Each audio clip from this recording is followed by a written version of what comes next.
Hello बच्चों, चलिए प्रश्न को देखते हैं। प्रश्न है, निम्न वाक्यों में कौन कौन से वाक्य कथन है। हमें यहाँ पर 4 वाक्य दिए गए, हमें बताना है कि इनमें से कौन सा वाक्य कथन है। तो प्रश्न को आगे हल करें उससे पहले जो प्रश्न की मुख्य अवधारणा है उस पर विचार करते हैं। तो इस प्रश्न के लिए जो मुख्य अवधारणा है वह हो जाएगी कथन।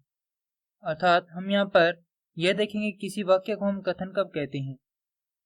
तो जब किसी वाक्य की संदर्भ में हम निश्चित हों कि वाक्य सत्य है या असत्य है, और हम उस वाक्य को कथन नहीं कहते हैं जिसके बारे में हम निश्चित नहीं हो कि वह सत्य है या असत्य है। अब हमें जो वाक्य ए दिया गया है वह है कि वह एक डॉक्टर है। तो यह जो है वाक्य कथन नहीं है, क्योंकि हम यहाँ पर यह निश्चित नहीं कर सकते कि यह कथन है, क्योंकि यह वाक्य सत्य है या असत्य है, क्योंकि वह एक डॉक्टर है यह आवश्यक नहीं है।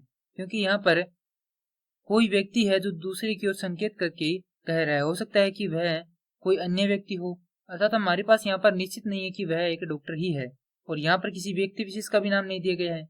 तो यहाँ पर यह क्या है, कथन नहीं है। उसके बाद है आज सोमवार है। अब यहाँ पर हमें कोई निश्चित समय नहीं दिया गया, केवल आज दिया गया। हो सकता है कि यह आज कभी भी किसी दिनांक का हो, तो यह भी वाक्य कथन नहीं है।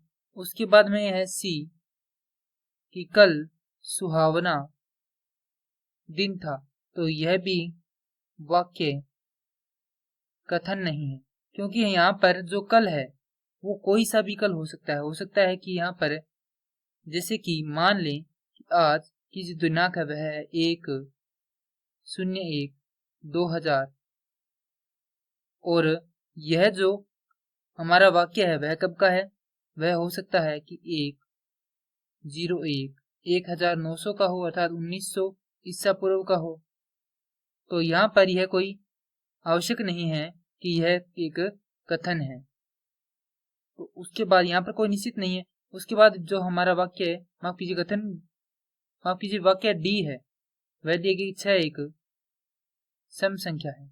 तो यह क्या है, सत्य है, जो कि क्या है, एक कथन है।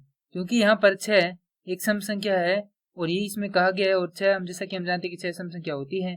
तो यह क्या है, सत्य है। हम इसके बारे में क्या है, निश्चित है।